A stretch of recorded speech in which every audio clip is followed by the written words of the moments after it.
అందరికీ నమస్కారం. సో, అన్ని ఈవెంట్స్ వేరు, ఈ ఈవెంట్ వేరు. సాయి అంటే అందరికీ తెలుసు. నా బెస్ట్ ఫ్రెండ్. పాపం చాలా కష్టపడ్డాడు ఈ సినిమాకి. ఒక 2 ఇయర్స్ అంటున్నారు కదా! 2 ఇయర్స్ పట్టింది ఎందుకంటే అవతల నాతో వర్క్ చేయాలి. నా సినిమా అంటే వదలను. సో, సిట్టింగ్స్, షూటింగ్ టైము అందుట్లో దానికి ఎగ్జిక్యూటివ్ ప్రొడ్యూసర్‌గా చేసాడు. ప్రొడక్షన్ ఎగ్జిక్యూటివ్‌గా. ఇక అన్ని బాధ్యతలు చూసుకునేవాడు పాపం. సో, ఆ గ్యాపుల్లో చేసాడు షూట్. సో, ఆ గ్యాపుల్లో చేసాడు. సో, అందుకంత టైం తీసుకున్నాడు. బట్ వర్త్ చాలా కష్టపడి చేశారు. సరే, సినిమా గురించి తర్వాత మాట్లాడతాను. సో, ఫస్ట్ ఆఫ్ ఆల్ ఎవరైనా ఇండస్ట్రీకి వచ్చేది ఎక్కడ వర్క్ చేసినా, ఎవరి దగ్గర పని చేసినా వాళ్ళ ఐడెంటిటీ ఏంటి, వాళ్ళేంటి ఈ ప్రపంచానికి పరిచయం చేసుకోవాలి. సో, ఒక డైరెక్టర్ దగ్గర రైటర్గా ఉన్నా, ఇంక ఏ విభాగాల్లో పనిచేసినా, so ultimate goal to prove themselves అంటే ఒక డైరెక్టర్ అవ్వాలి అనే ఒక గోల్ ఉంటుంది అందరికీ. సాయిదంటే పాపం నాతో ట్రావెల్ చేస్తూ ఇద్దరం ఒకసారి వచ్చాం ఇండస్ట్రీకి. 2005లో వచ్చాం. సో, తన ఆర్టిస్ట్ అవుదామని వచ్చాడు ఫస్ట్. తర్వాత గోల్ ఇటు మార్చుకున్నాడు. డైరెక్షన్ డిపార్ట్మెంట్కి వచ్చి డైరెక్టర్ అవుదాం అనుకున్నాడు. ఇక నాతో ట్రావెల్ చేస్తూ నా సినిమాలకి పనిచేస్తూ ఒకసారి చేద్దాం, ఒకసారి ఆగుదాం, ఒకసారి చేద్దాం, ఆగుదాం, కన్ఫ్యూషన్ అలా మొత్తానికి ఒక టైం వెళ్ళిపోయింది. సో, ఒక లాస్ట్ 2 ఇయర్స్ బ్యాక్ డిసైడ్ అయ్యాడు. అసలు నాలో ఏముంది, అసలు నేను ఎవరిని ఈ ప్రపంచానికి నేను చూపించాలనుకుంటున్నాను అని నాకు చెప్పాడు. సరే, okay Sai, this is the time to prove your self అని ఫస్ట్ టైం మేము అసలు ఇంతకుముందు అంటే కొన్ని ప్రాజెక్ట్స్లో ఏదో నా ప్రజెన్స్ అనేది ఉండేది. ఈ సినిమాకి complete image spark S Krishna తనను తనగా తీసుకొచ్చుకుంటున్నాడు ప్రజల ముందుకి. ఓన్లీ మా బెస్ట్ ఫ్రెండ్గా నా విషెస్, నా నా సపోర్ట్ ఉంది. స్క్రిప్ట్ దగ్గర నుంచి, మ్యూజిక్ దగ్గర నుంచి, ఎడిట్ దగ్గర నుంచి మొత్తం అన్నీ తానే ఫాలో అవుతూ ఒక్కడే ఈ సినిమాని తన భుజాల మీద తీసుకొచ్చాడు. మీరు ఇప్పుడు టీజర్ చూస్తే ఎంత ప్రామిసింగ్గా ఉంది, ఎంత యూత్ఫుల్గా ఉంది, ఎంత ట్రెండీగా ఉంది మీరు చూశారు. సో, సినిమా కూడా అలాగే ఉంటుంది. Sai, so congratulations and all the best. So, డెఫినెట్గా నీ గోల్ నువ్వు రీచ్ అవ్వాలి. నువ్వు ఒక సక్సెస్ఫుల్ టెక్నీషియన్గా ఇండస్ట్రీలో ఉండాలని ఒక డైరెక్టర్గా కాదు, ఒక ఆడియన్గా కాదు, నీ బెస్ట్ ఫ్రెండ్గా కోరుకుంటున్నాను. So so all the best. ఇంకోటి, ఈ సినిమాలో ఆర్టిస్టులతో పాటు ఒకరోజు వచ్చి నేను యాక్ట్ చేద్దాం అనుకుంటున్నాను అన్నాడు. అదేంటి సార్, మొన్న రైటర్ అన్న తర్వాత ఎగ్జిక్యూటివ్ ప్రొడ్యూసర్, సరే డైరెక్షన్ ఓకే, మళ్ళీ యాక్టర్ ఏంటి అన్నాను. అని అన్నప్పుడు ఒక మాట చెప్పి పెడతాను. నేను చాలా ఎమోషనల్గా ఫీల్ అయ్యాను. సాయి ఆర్టిస్ట్ అవ్వాలనేది వాళ్ళ నాన్న డ్రీమ్. సో, వాళ్ళ నాన్నకి సాయిని ఆర్టిస్ట్గా చూడడం చాలా ఇష్టం. పాపం అది చూడకుండా ఆయన వెళ్ళిపోయారు. సో, ఒక రకంగా ఎక్కడున్నా మా నాన్న నన్ను చూస్తాడని ఒక ఫీలింగ్ ఉంది సాయికి. సో, అది తను నాకు ఎక్స్ప్రెస్ చేసినప్పుడు నేను చాలా కనెక్ట్ అయ్యాను. సో, సరే, సాయి బాగా చేస్తాడని తెలుసు కానీ ఇంత బాగా చేస్తాడని నేను అనుకోలేదు. సినిమాలో చూస్తే అసలు ప్రొఫెషనల్ ఆర్టిస్ట్ లాగా చాలా వాళ్ళందరితో కలిసిపోయి తను అవుట్ సైడ్ ఉండే క్యారెక్టర్కి, సినిమాలో ఉండే క్యారెక్టర్కి చాలా తేడా చూపించగలిగాడు. సో, ఆర్టిస్ట్గా కూడా సక్సెస్ఫుల్ అయిపోయాడు. అండ్ కంగ్రాట్స్ దానికి కూడా. అండ్ ఈ సినిమా నేను మొన్ననే డబుల్ పాజిటివ్ చూశాను. అంటే without music, without RR, without effects, అసలు ఏం లేదు, సినిమాగా చూశాను. అసలు ఒకసారి బయటికి వదిలేమంది ఎలా ఉందో ఒకసారి నాకు అప్పుడే చూపించాడు. సో, ముందు చూపించను, మొత్తం అయ్యాక చూపిస్తాను చూపించాను. మధ్యలో ఏం జరుగుతుందో కూడా తెలియదు నాకు. సో, సినిమా చూశాను నేను చూసి చాలా సర్ప్రైజ్ అయ్యాను. అంటే నాతో ఉన్నప్పుడు నా స్టైల్ ఆఫ్ రైటింగ్కి, నా స్టైల్ ఆఫ్ సినిమాలకి అడాప్ట్ అయ్యి ఒకలా చూశాను సాయిని నేను. అండ్ తన సినిమా తీసిన తర్వాత కంప్లీట్ డిఫరెంట్ సాయిని చూశాను నేను. ఎందుకంటే సాయికి వరల్డ్ సినిమా మీద చాలా గ్రిప్ ఉంటుంది. చాలా సినిమాలు చూశాడు చిన్నప్పటి నుంచి. అసలు మొత్తం స్టార్ మూవీస్ బ్యాచ్ అనమాట. తెలుగు సినిమాలు తక్కువ, ఇంగ్లీష్ సినిమాలు ఎక్కువ. మొత్తం ఆ టైప్లో ఉంటాడు. బట్ జడ్జిమెంట్ వైజ్ నా టీంలో ఒక సినిమా రిలీజ్కి ముందే ఈ సినిమా ఇంత చేసేస్తుంది, ఇంత రెవెన్యూ చేసేస్తుంది, ఇంత కలెక్షన్ చేస్తుంది అని చెప్పేస్తాడు. నేను ఉండరా బాబు, నువ్వు ఎందుకంటే ఇది ఇంత చేసేస్తుంది, 300 చేసేస్తుంది, 350 చేస్తుంది అంటే నేను అసలు ముందు 2 రోజులు వణికిపోతుంటా రిలీజ్కి ముందు. ఇతను ఒకటే చాలా కాన్ఫిడెంట్గా ఈ రికార్డ్స్ పట్టుకుని తిరుగుతారు కదా, అది 2 రోజుల ముందే తిరుగుతుంటాడు. సో, అంత ప్రాపర్ జడ్జిమెంట్ ఉన్న టెక్నీషియన్. సో, నేను సినిమా తను తీసింది చూసి నేను చాలా సర్ప్రైజ్ అయ్యాను, థ్రిల్ ఫీల్ అయ్యాను. ఒక కొత్త జోనర్లో ఒక డిఫరెంట్ స్క్రీన్ ప్లేతో ఎవరైనా అటెంప్ట్ చేయాలన్నా కూడా ఒకసారి ఆలోచిస్తారు. సో, అలాంటి ఒక జోనర్కి వెళ్ళిపోయి దీన్ని ఒక డిఫరెంట్గా ప్రజెంట్ చేయాలి, కొత్తగా తీయాలని ఒక తపనతో తీశాడు. అది చాలా బాగా అచీవ్ అయ్యాడు. అది నో డౌట్. రేపు ఆడియన్స్ చూసాక కూడా తన ప్రయత్నాన్ని ఖచ్చితంగా ఆదరిస్తారు, నేను చెప్తున్నాను. సో, చాలా చాలా బాగా తీశాడు. అండ్ ఇక మ్యూజికల్గా చూస్తే ఇంకా నెక్స్ట్ లెవెల్లో ఉండబోద్దని అనుకుంటున్నాను. అండ్ మ్యూజిక్ కూడా తన టేస్ట్ చాలా బాగుంటుంది సాయిది. So, I believe that. And technicians అందరూ కూడా చాలా మంచి టెక్నీషియన్స్ ఉన్నారు. అండ్ అందుకు కూడా అతనికి నాకు కంగ్రాట్స్ చెప్తున్నాను. అలాగే ఈ సినిమా చూస్తే వీళ్ళ ఆర్టిస్టులు ఎవరు కూడా వీళ్ళ పేర్లు బయట గుర్తుండవు. సో, లిప్స్టిక్ లావణ్యగా గుర్తుండిపోద్ది అనన్య.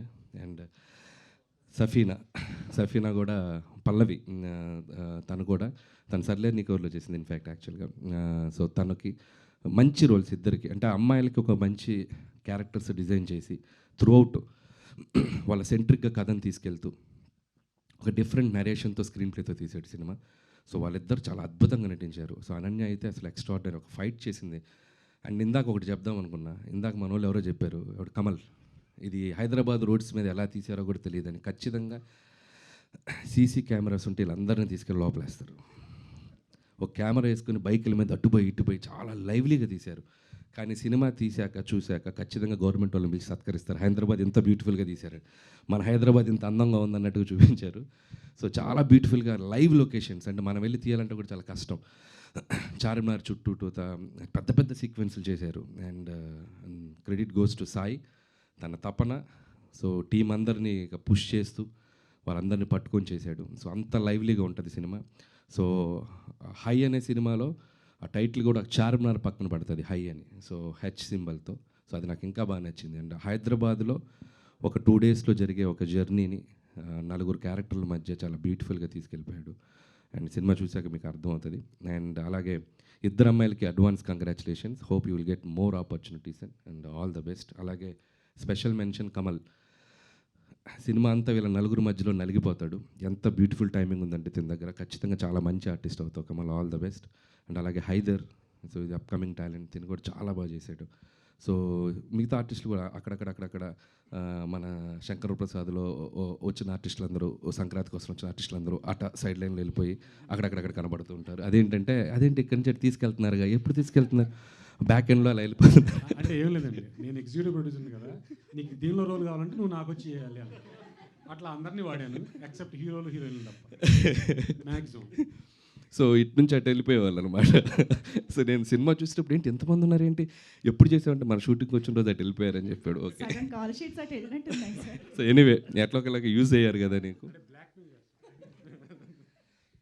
సో అలా ఆర్టిస్టులు అందరికీ నా బెస్ట్ విషెస్, మంచి పేరు వస్తుంది టెక్నీషియన్స్ అందరికీ. అలాగే మ్యూజిక్ సాంగ్స్ నేను ఆల్రెడీ బయటకు వదలేదు కానీ విన్నాను. Vikas all the best Vikas, చాలా బాగా వర్క్ చేసావు. అండ్ తిను దేవిశ్రీ దగ్గర వర్క్ చేసేటప్పుడు కలిసాను నేను చాలాసార్లు. ఆల్రెడీ 2-3 ఫిలిమ్స్ చేసావు. Hope it's going to be another successful project for you.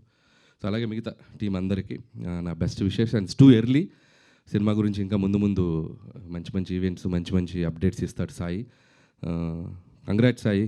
అంటే ఇంకా నీ గురించి అంటే చాలా అంటే సాయి లాంటి ఫ్రెండ్ ఒకడు ఉంటే తన లైఫ్ ఎలా ఉన్నా పర్లేదు కానీ ఆడి ఫ్రెండ్ అవుతున్నాడు సక్సెస్లో ఉంటాడు. అంత స్ట్రైట్ ఫార్వర్డ్గా ఉంటాడు, అంత ముక్కుసూటిగా ఉంటాడు. మొహం మీద మనకు తప్పు చెప్పేవాడు లేకపోతే, మనం పని చేసేటప్పుడు ఇది తప్పు అని మనకు వేలెత్తి చూపేవాడు పక్కన, లేకపోతే మనం ఎక్కువ తప్పులు చేస్తాం. సో అస్సలు వీడు ఇన్ని హిట్లు కొట్టాడు ఇంత పెద్ద ఏం ఉండదు. సో ఫస్ట్ పటాస్ అప్పుడు ఎలా ఉన్నాడో అలాగే ఉంటాడే, బాలెత్తీసి అంత కమాండ్గా చెప్తాడు. సో అలాగే సాయికి ఎంతమంది ఫ్రెండ్స్ ఉన్నారో అంతే ఎనిమీస్ కూడా ఉంటారు ఇక్కడ. ఎందుకంటే సాయి స్ట్రైట్ ఫార్వర్డ్, అసలు తప్పుని తీసుకోలేడు. చాలామంది సాయిని బయట తిట్టుకుంటారు, బట్ ఎవరెంత హేట్ చేసినా వాళ్ళు లవ్ చేస్తాడు. సో ఏదన్నా ఉంటే పాపం వాళ్ళకి చేయలే, పాపం నాతో మాట్లాడకుండా పర్లేదు, వాళ్ళకి హెల్ప్ చేయలే, నన్ను ఆపడం, నాకు పడలేదు వాళ్ళు, బట్ నువ్వు చేసుకో హెల్ప్ నాయన. అంత గుడ్ హ్యూమన్ హార్ట్ ఉంది దానికి. కాకపోతే కొద్దిగా కోపం ఎక్కువ, అదొకటే. ఇంకా అది ఆపలేం కదా, క్యారెక్టర్ అది. చాలా మారాడు ఇప్పుడు, okay. So Gudivada Rayudu and Safina and lipstick Lavanya, Haider and Mohan, so మీ అందరికీ ఆల్ ద బెస్ట్. మీ సినిమాలో ఏదైతే ఒక పేరు పెట్టారో హై, అది మీకు ఖచ్చితంగా రావాలి. ఈ సినిమానే కాదు, ముందు ఇంకా సినిమాలతో హై రావాలని నేను మనస్ఫూర్తిగా కోరుకుంటూ thank you, congratulations. Thank you so much Anil గారు. ఎస్ కృష్ణ గారు సరిపోయింది కదా, మీ గురించే చెప్పారు మొత్తం. చాలా నేను రాసిచ్చిందంతా చెప్పేశారు. థ్యాంక్ యూ అనిల్ గారు. యాక్చువల్లీ ఇప్పుడు సక్సెస్ అంటే ఎవరికైనా హై ఇస్తుంది సక్సెస్ అనేది, కానీ ఇప్పుడు 9th కాన్సిక్యూటివ్ సక్సెస్ కూడా పటాస్ అప్పుడు ఇచ్చినంత హై ఇస్తుందంటారా? పటాస్ హై వేరు, ఫస్ట్ ఫిల్ము మనకు ఒక అడ్రస్ తెచ్చిన హై కదా, సో అది అల్టిమేట్ హై. ప్రతి సినిమా అక్కడి నుంచి హై లేదు, అమ్మయ్య అంతే. ముందు రోజు టెన్షన్, అమ్మ పెద్ద హిట్ అవుతే బాగుండు, అమ్మయ్య బయటపడిపోయి ఇంకో ఫిల్మ్, అలా అయిపోయింది. హై నా లైఫ్లో ఫస్ట్ ఫిల్మ్ పటాస్కే. ఆ తర్వాత నుంచి దినదిన గండం, అనుక్షణం ఇంక ఎలాంటి ఫిల్మ్స్ చేయాలి ఏంటి అనేది భయమే. హైయెస్ట్ హై అక్కడే. ఆ సిచ్యువేషన్ పటాస్ సినిమా భ్రమరంలో పడింది. ఈ సినిమా మనం కొట్టామన్నది ఆ సినిమా బాత్రూంలో వెళ్ళి టెన్షన్ పడుతున్నాం ఇద్దరం, గుర్తుందా? ఇంకా అక్కడ తన హై నేను చూశాను. మొహం కడుక్కుంటూ ఎస్ రామా అయిపోయిందిరా కొట్టామని. ఆ రోజే ఫ్యాన్స్ అందరూ కూడా తన్ని ఫుల్గా లేపి ఇలా ఎత్తారు. ఎత్తంగానే ఆ రోజు తన హ్యాపీనెస్ కానీ ఆ హై కానీ నేను ఎక్స్పీరియన్స్ చేశాను. అనిల్, నీతో జర్నీ చేయటం కూడా నాకు చాలా చాలా హ్యాపీ. ఎందుకంటే నేను కోపం అవ్వచ్చు, ఇంకోటి అవ్వచ్చు, అసలు మోస్ట్ అందరినీ నవ్వించగల వ్యక్తి. నో డౌట్ అతని సినిమాలు ఎందుకు అంత అందరూ కూర్చొని నవ్వుతారు అంటే సేమ్ సినిమాలో ఏ హ్యాపీనెస్ అయితే ఇస్తాడో ఇతని పక్కన ఉన్న వాళ్ళందరూ అదే హ్యాపీనెస్లో ఉంటారు. Is the most positive person నా లైఫ్లో చూసిన most positive person. More than my mother and father, he is the most positive person for me and for everyone around him.